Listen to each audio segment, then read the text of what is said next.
31 दिसंबर की वो रात आम रातों से कहीं ज्यादा सर्द और डरावनी थी। पूरा शहर नए साल के जश्न में डूबा हुआ था। आतिशबाजियों की आवाजें दूर से आ रही थीं, लेकिन शहर के बाहरी इलाके में घना कोहरा और सन्नाटा छाया हुआ था।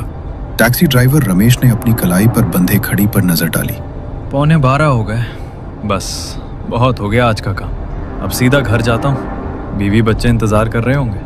उसने अपनी टैक्सी का इंडिकेटर घर की तरफ मोड़ा ही था कि तभी उसके मोबाइल की स्क्रीन जल उठी।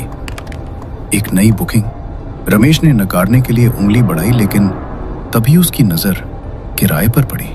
आम दिनों से 3 गुना ज्यादा किराया। स्क्रीन पर एक मोटी रकम चमक रही थी। रमेश का हाथ रुक गया। एक तरफ परिवार के साथ जश्न था और दूसरी तरफ नए साल के लिए कुछ एक्स्ट्रा कमाई। बस ये आखिरी सवारी, फिर सीधा घर। उसने खुद को समझाया और एक्सेप्ट बटन दबा दिया। लोकेशन थी शहर के बाहर, पुराने नदी वाले पुल के पास। वो इलाका दिन में भी वीरान रहता था और आज की रात तो वहां परिंदा भी पर नहीं मार सकता था।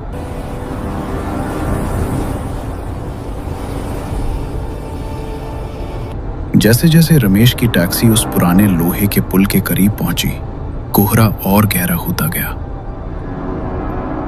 पुल के बीचों बीच स्ट्रीट लाइट की धुंधली रोशनी में उसे एक लड़की दिखाई दी। रमेश ने गाड़ी धीमी की। वो लड़की पुल की रेलिंग के बिल्कुल पास खड़ी थी। उसके पास एक बहुत बड़ा काले रंग का सूटकेस रखा था। इतनी रात को इस सुनसान पुल पर इतना बड़ा बैग लेकर कोई क्या कर सकता है?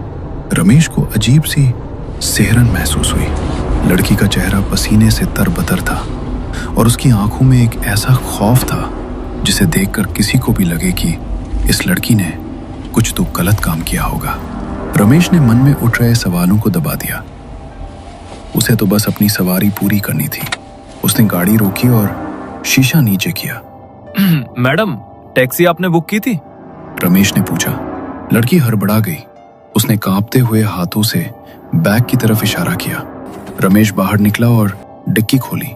लड़की बैग उठाने की कोशिश कर रही थी, लेकिन बैग उससे 1 इंच भी नहीं हिला। ऐसा लग रहा था मानो उसमें कपड़े नहीं बल्कि लोहे के बाट भरे हों। लड़की की सांसें फूल रही थीं। रमेश आगे बढ़ा।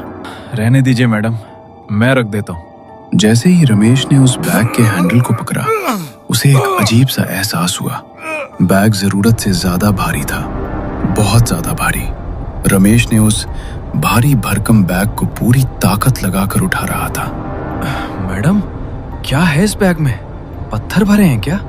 रमेश ने मजाक करने की कोशिश की ताकि माहौल थोड़ा हल्का हो जाए।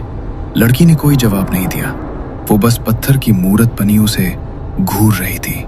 उसकी नजरें बैग पर ही टिकी थी। रमेश ने किसी तरह उस वजनी बैग को टैक्सी की डिक्की में धकेला और जोर से डिक्की बंद की। धड़ाम, उस आवाज से वहां का सन्नाटा टूट गया। मैडम, बैठ जाइए। इतना कहकर रमेश ड्राइविंग सीट पर आ गया।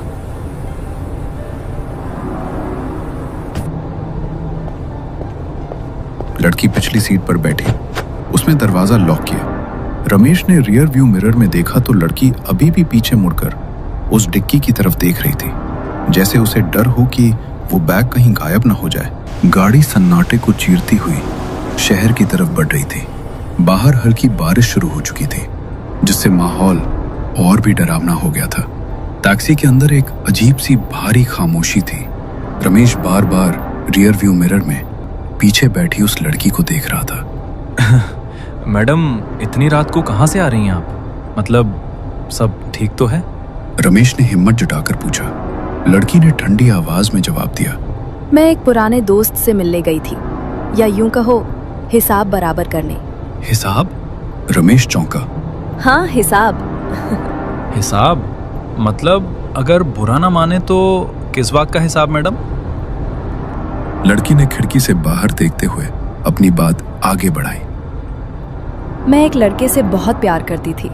ओह, तो फिर झगड़ा हो गया क्या? वो कहता था हम भागकर शादी करेंगे। 31 दिसंबर की रात, नया साल, नई जिंदगी।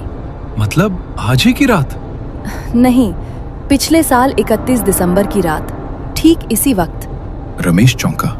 उसने सोचा कि पिछले साल की बात ये औरत आज मुझे क्यों बता रही है, लेकिन उस पर ज्यादा ध्यान न देते हुए उसने पूछा, तो आगे क्या हुआ?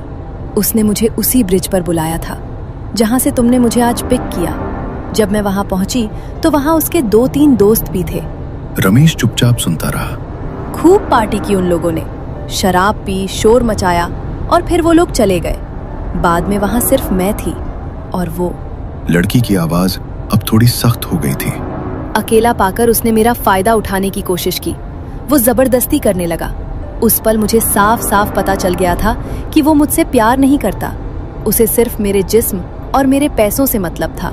रमेश ने घबराहट में थूक निकला और बोला, तो आपने क्या किया मैडम? लड़की ने धीरे से अपना चेहरा शीशे की तरफ घुमाया और रमेश की आंखों में आंख डालकर उसने कहा, मैंने उसे उसी पुल से धक्का देकर मार डाला।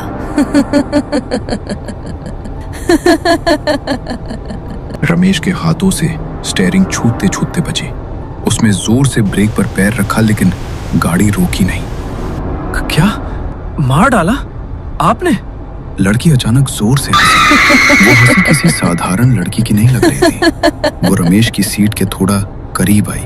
तुम्हें क्या लगा कि मैं एक गरीब अबला नारी हूँ जो चुपचाप सब सह लेगी? रमेश का गला सूख चुका था। उसे लग रहा था कि उसने किसी डायन या पागल कातिल को गाड़ी में बैठा लिया है। लेकिन अगला वाक्य सुनकर रमेश की रूह कांप गई। और तुम क्या सोच रहे थे अभी थोड़ी देर पहले? हाँ, सुनसान रात, अकेली लड़की, मजा आ जाएगा। रमेश के माथे पर पसीना बहने लगा। नहीं मैडम, मैं ऐसा कुछ नहीं सोच रहा था, कसम से। मिरर में उस लड़की ने रमेश की आंखों में देखा और जोर जोर से हंसने लगी।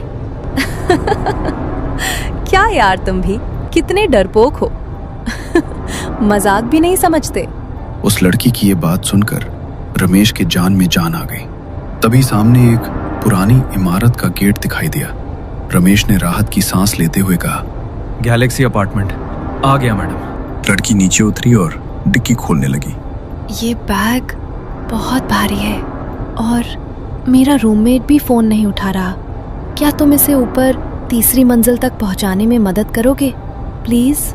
लड़की ने लाचारी से कहा। रमेश मना करना चाहता था लेकिन डर और जल्दी छुटकारा पाने की चाहत में उसने हाँ कर दी। उसने वो भारी बैग जिसमें से अब भी वो अजीब सी बदबू आ रही थी अपने कंधे पर उठाया। उफ, मैडम इसमें क्या भरा है? ऐसा लग रहा है कोई इंसान ले जा रहा हूँ। रमेश ने अनजाने में सच बोल दिया। लड़की ने रमेश की तरफ देखा और कहा, एक और मदद करोगे? मुझे अपने रूममेट को कॉल करना है। मेरा फोन बंद हो गया है। अपना फोन दोगे? रमेश ने झिझकते हुए अपना मोबाइल उसे दे दिया। लड़की थोड़ा दूर गई, किसी से बात की और फोन वापस करते हुए बोली, शुक्रिया, चलो ऊपर चलते हैं। रमेश बैग लेकर 3री मंजिल पर पहुंचा। सीढ़ियां चढ़ते हुए उसका दम फूल गया था। वो एक बंद दरवाजे के पास रुका। बस यही रख दो, लड़की ने कहा। जैसे ही रमेश ने बैग नीचे रखा, उसने देखा कि सीढ़ियों से पुलिस इंस्पेक्टर और 2 हवलदार तेजी से ऊपर आ रहे हैं। रमेश के पैरों तले जमीन खिसक गई। फंस गया, इस लड़की ने मुझे फंसा दिया। अब ये कहेगी कि कत्ल मैंने किया है। रमेश ने घबराकर हाथ ऊपर कर लिए। पुलिस वाले पास आए। रमेश बोलने ही वाला था कि साहब, मेरा कोई कसूर नहीं है। तभी इंस्पेक्टर ने रमेश को नजरअंदाज करते हुए उस फ्लैट का दरवाजा खटखटाया। दरवाजा खुला। सामने एक 25 से 26 साल का लड़का खड़ा था। पुलिस को देखकर उसके चेहरे का रंग उड़ गया। इंस्पेक्टर ने कड़क आवाज में कहा, क्यों बे, सोचा था बच जाएगा? सिपाही ने उस भारी बैग की चेन खोली। रमेश की नजर बैग के अंदर गई और उसकी चीख निकल गई। बैग के अंदर उसी लड़की की लाश थी जो अभी रमेश के साथ टैक्सी में आई थी। उसका शरीर नीला पड़ चुका था और गले पर निशान थे। रमेश ने हड़बड़ाकर पीछे देखा। वो लड़की वहां नहीं थी। इंस्पेक्टर ने उस लड़के को हथकड़ी लगाते हुए रमेश से कहा, शुक्रिया दोस्त, अगर तुम सही समय पे अपने फोन से पुलिस कंट्रोल रूम में कॉल करके लोकेशन नहीं बताते तो ये सीरियल किलर इस लाश को भी गायब कर देता। ये अब तक 4 लड़कियों को मार चुका है। रमेश सन्न रह गया।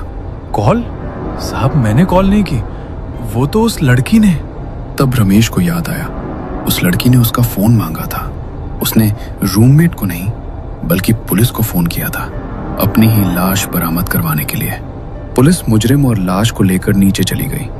रमेश बदहवास सा वहां खड़ा रहा। कांपते पैरों से वो नीचे आया और अपनी टैक्सी में बैठा। उसका पूरा शरीर पसीने से भीगा हुआ था। उसने इंजन स्टार्ट किया और वहां से भागने ही वाला था कि तभी उसकी नजर फिर से रियर व्यू मिरर पर पड़ी। पिछली सीट खाली थी, लेकिन कानों में एक आवाज गूंजी। मदद के लिए शुक्रिया रमेश। वैसे मेरा किराया नहीं लोगे?